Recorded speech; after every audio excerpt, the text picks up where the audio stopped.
Hello ladies and gentlemen, about a month ago I posted a video in which I added tons of cool command block components to a water dam built by a player called Wolf. I really enjoyed building, recording and editing it, so here's another episode in which I command blockify awesome builds from the community. For today's video I chose Ruby Palace by Vubervos.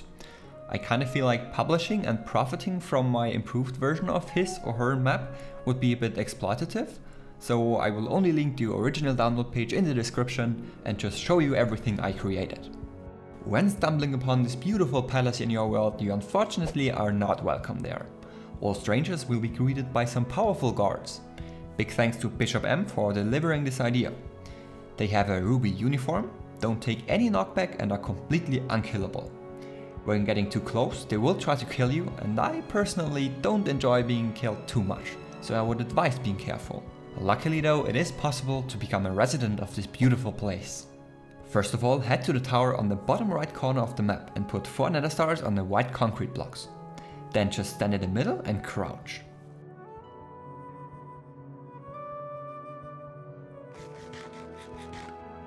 There is a catch though, because there are a couple of requirements which need to be fulfilled first. Number 1 is that you may not carry any weapons with you. Number 2, that you may not have dealt any damage in the last 20 minutes. And last but not least, you need at least 100 levels of experience. If you now try again and see white particles, it means that you were accepted and are now an official resident of the glorious Ruby Palace. The first change you might notice is that the guards will now give you valuable items instead of attacking you. That's not all though, there are various other pretty awesome things that are now unlocked. The next comment comes from my boy Creeper Ghost Gaming, who seems to be a big fan of giant laser berms. I'm not averse to lasers myself, so let me show you what I came up with. These 5 towers look pretty innocent right now. Every night however, an additional tower will light up and shoot a laser beam into the sky. Once all 5 of them are glowing, a special button will appear, which allows you to unleash all the charged up energy in the form of a massive lightning storm.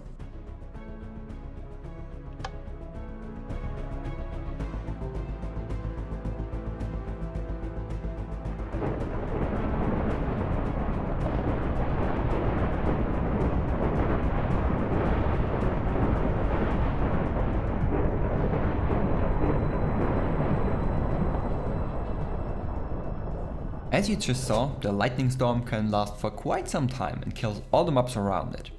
And when I say all, I mean all mobs in loaded chunks. This might seem a bit overpowered, but keep in mind that you can only activate this once every 5 days. I'm super happy with how this turned out visually, and I think it adds a nice magical touch to the world. I got 3 people suggest that I do something cool with the statue. Thanks for the comments guys, I really hope you like what I made. At the bottom of the statue you will find a diamond block. Right click to place another star there, which will be sacrificed in return for some awesome effects. The green button activates a defense mode for exactly 1 Minecraft day, and the red one gives you offensive power-ups. During attack mode, all residents gain speed, strength, resistance and jump boost. To assist during combat, all mobs will now also glow and should be very easy to find. There is not even a radius limit, so even if you're venturing into the wild and someone at home sacrifices another star, you will still get all those awesome perks. The defense mode gives you a couple of indirect advantages to protect you against intruders. First of all, mob griefing will be turned off for the duration, so even if you're attacked by tons of withers, ender dragons and creepers, your beautiful build will stay safe. Even if someone tries to grief you with TNT, nothing can happen because TNT that is about to explode will be killed. And the last way of removing blocks is, well, just destroying them. But luckily all players that are not residents will get mining fatigue and won't be able to break any blocks. You might not want those evil mobs near your home in the first place though, so for a full day, the palace will be surrounded by a force field and prevent everything from getting too close. This works in a pretty interesting way that's not too complicated to explain, so that's exactly what I'm gonna do. When the power up is activated, I spawn 4 armor stands at the player's position and constantly teleport them to him. Each of them have a tag FF and another tag called FF1, 2, 3 or 4. Let's pick FF1 as an example. Every tick it starts off at the player's position and is then teleported to the Z coordinate -290, which I just defined to be the border. At the border that I chose, there are certain blocks on a Y level of 0, which the armor stand tries to detect. If it is above one of those blocks, some particles are displayed to visually represent the force field. The reason I do this is because I only want the force field to be displayed where it is actually active. And finally, I teleport the armor stand back to the player if he's too far away from it. Otherwise, the armor stands might get stuck in unloaded chunks and I couldn't teleport them to the player when needed. So as you can see, the whole system is pretty simple and you don't need any complicated syntax knowledge or command block tag to create something pretty cool. After a full Minecraft day, the statue will automatically change back to its original state and all the effects will be removed. If we now walk up those humongous stairs, we will encounter a door. Shout out to Zwergi for his comment, because what you can see here is not just any door, but a fully animated one, similar to the one in my futuristic furniture command. As long as you are a resident, you can press the button and the door will slowly open. The first part of this animation was just a hard-coded scoreboard timer, but as soon as the actual door starts clearing away, I used a loop to repeat the same animation segment over and over again. This would easily allow me to expand the door vertically because the loop would just run until it hits the bottom. The door will stay open for a couple of seconds and then close again. In case you were wondering, no, there is no closing animation because, well, I'm lazy. But now let's get to the next suggestion by PokeSilver. He wanted me to make a working clock, and thank you sir, I love my bits too. In case you haven't seen it in the background before, here is the awesome clock tower I created. It dynamically displays the current time of a Minecraft day. So if we set the time to 18,000 for example, which is midnight, the clock hands will have the correct rotation. And if we now speed things up a notch, you can see how they keep adjusting to the correct time.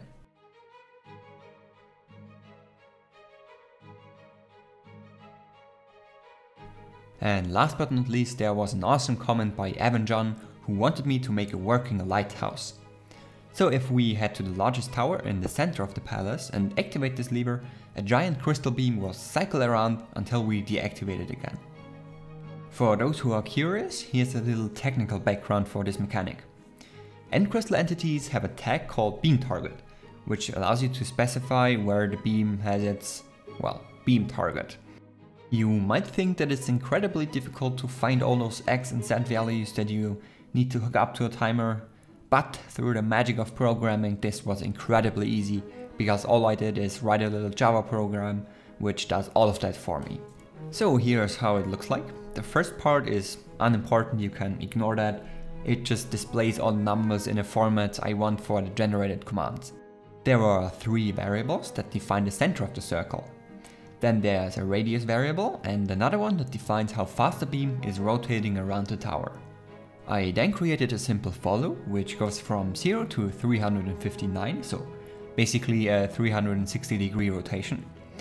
In this loop I calculate the X and Z coordinate of my point on the circle. I can obviously leave out the Y coordinate because the beam should always appear on the same height. Finally I just print an entity data command into the console with an increasing timer value and updated coordinates of course. All I had to do now is copy and paste the console output into a function and set up a timer and lever activation system. This also allowed me to tweak the radius and speed values until I was happy with the result. If you don't already know how to code, I highly recommend you to learn it because it just allows you to make stuff like this in absolutely no time. And that's gonna conclude today's video. Big thanks to everybody who left a comment last time, you guys had some amazing ideas. I will now show you a preview of the next build I'm gonna command blockify, so if you have any interesting ideas of what I could make, just leave a comment and maybe you'll make it into the next episode. If you liked this video, I'd be very happy about a positive rating, and if you did, just let me know what I can improve in the future. Thank you all so much for watching, and I'll see you in my next video.